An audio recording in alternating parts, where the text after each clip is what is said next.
ഇതേ ഹൈദരാബാദിൽ അധികം ആർക്കും എത്തപ്പെടാൻ പറ്റാത്ത അല്ലെങ്കിൽ വളരെ മനോഹരമായ ഒരു പാർക്കും തടാകവും ബോട്ടിങ്ങിനും എല്ലാം ഉള്ള സൗകര്യമുണ്ട്.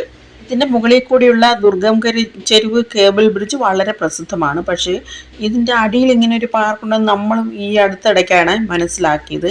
കാണുമ്പോൾ ചെറിയ പാർക്കാണെന്ന് തോന്നും, പക്ഷെ വലിയ പാർക്കാണ്. ഹൈദരാബാദിൻ്റെ ലാൻഡ്മാർക്കായ ഹൈടെക് സിറ്റിയുടെ തൊട്ടടുത്ത് തന്നെയാണ് ഈ പാർക്കുള്ളത്. പിന്നെ ഈ പാർക്കിന് ചുറ്റും ഒരുപാട് മാളുകളും അങ്ങനെ ഒരുപാട് പ്രസിദ്ധമായ സ്ഥലങ്ങളുമൊക്കെ ഉണ്ട്. പക്ഷേ ഈ പാർക്ക് ഇച്ചിരി അകത്തോട്ടായതുകൊണ്ട് പെട്ടെന്ന് ആർക്കും ഇത് വലുതാണെന്ന് തോന്നുകയില്ല. ഇതിന് ചുറ്റും വലിയ പാറക്കെട്ടുകളും നല്ല കുന്നുമൊക്കെയാണ്. ഈ കുന്നും അതിനിടയ്ക്ക് ഈ ചെറിയ ദ്വീപുകൾ പോലെയൊക്കെയുണ്ട്. അങ്ങനെ മറയ്ക്കപ്പെട്ടിരിക്കുന്നതുകൊണ്ടാണ് ഇതിനെ സീക്രട്ട് ലേക്ക് എന്ന് വിളിക്കുന്നത്. വലിയ ലേക്കാണ്, പക്ഷേ നമുക്ക് ആ വെളിക്കുന്ന അങ്ങനെ തോന്നുകയേയില്ല. ചെറുതാണെന്നേ തോന്നുകയുള്ളൂ. അകത്ത് കയറുമ്പോഴാണ് ഇത്ര നടന്നാലും തീരത്തില്ല, കാലി കഴിക്കാം, അത്രയ്ക്കുണ്ടേ. ഈ പാറക്കെട്ടുകൾ തന്നെ 63 ഏക്കറുണ്ട്. അത് ഏകദേശം 2500 മില്യൺ വർഷങ്ങൾ പഴക്കമുള്ളതാണെന്നാണ് പറയപ്പെടുന്നത്.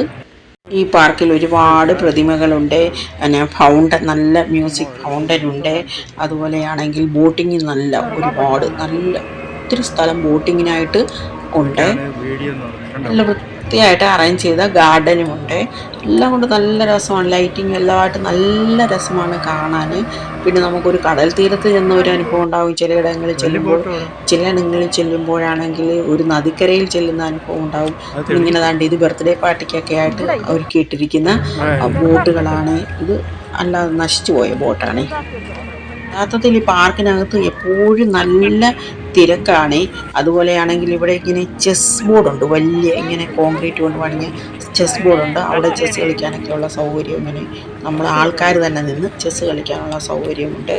അതൊക്കെ പിന്നീട് വലിയ വീഡിയോ ആയിട്ട് ഇടാൻ ശ്രമിക്കുന്നതാണ്. ഇപ്പോൾ ഇങ്ങനെ ആർക്കും അത്ര കാണാൻ ഇഷ്ടമില്ലാത്തതുകൊണ്ടാണ് ഇങ്ങനെ ചുരുക്കിയിടുന്നത്. ഒത്തിരി നല്ല പാർക്കാണ്, പക്ഷെ അത്രയും പ്രാധാന്യം ഇതിന് കിട്ടുന്നുണ്ടോ എന്ന് സംശയമാണ്. ഹൈടെക് സിറ്റിക്ക് അടുത്ത് തന്നെയാണ്, നല്ല യാത്രാ സൗകര്യമുണ്ട്. പക്ഷേ താഴോട്ടുള്ള റോഡ് ഇച്ചിരി കുഴപ്പം പിടിച്ചതാണ്. ഇതുവഴി പോകുമ്പോഴെല്ലാം പൈപ്പ് ഇങ്ങനെ പൊട്ടി ഒലിക്കുന്നതായിട്ട് കാണും. അല്ലാതെ ബാക്കിയെല്ലാം നല്ല വൃത്തിയാണ്. ഇങ്ങനെയുള്ള വീഡിയോ കാണാൻ ഇഷ്ടമാണെങ്കിൽ വളരെ വിശദമായിട്ട് ഇടുന്നതായിരിക്കും പിന്നീട്.